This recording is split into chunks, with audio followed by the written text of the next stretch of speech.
why did the amoeba cross the microscope stage? To get to the other slide. Okay, so you're now ready to enter a world that's smaller than what we humans can see without the aid of technology. The microscopic world. But how do you get started? First, you'll need to prepare a slide. Take the long glass slide and place it on the lab table. Next, place your specimen sample in the middle of the slide. The key thing here is that your specimen must be thin. How thin? Well, almost transparent. That means light can pass through it. You see, we're dealing with a light microscope, so we need light to shine through our specimens in order for us to see them.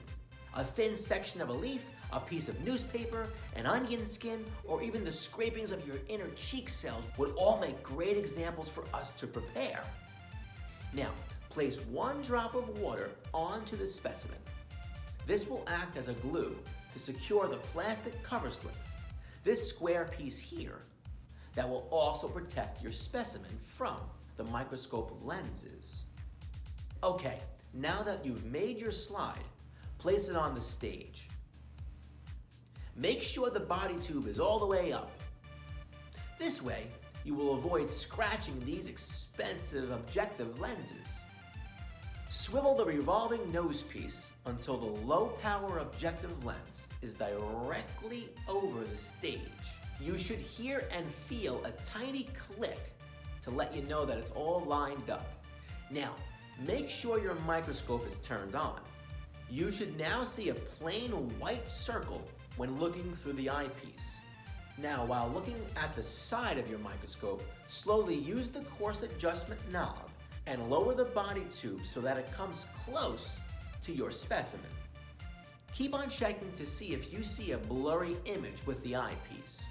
Once you start to see an image, use the stage clips to secure your specimen. You may want to move the slide around a bit before securing so that most of the specimen can be seen under the viewer. Now you're ready to switch to the fine adjustment knob. Use the fine adjustment knob to make your image clear and sharp. The first time you see a clear image can be pretty awesome. Newspaper, leaves, and your cheek cells look pretty dramatic when viewed 100 times their normal size. Now, you may be asked to sketch and identify objects under low power. So be sure to draw everything you see within the white circle. If you want to get a closer look using the high-powered objective lens, move the high-powered lens so that it clicks in place. Do not touch the coarse adjustment knob. If you do, you may move too close to your slide and the lens may crack. Now use the fine adjustment knob to focus so that it's as clear as possible. Again, do not touch the coarse adjustment knob. When sketching your specimens, do not forget to label your sketches, the power of lens you're using, and anything your teacher wants you to observe, study, or identify. Okay, fine, I have a better joke.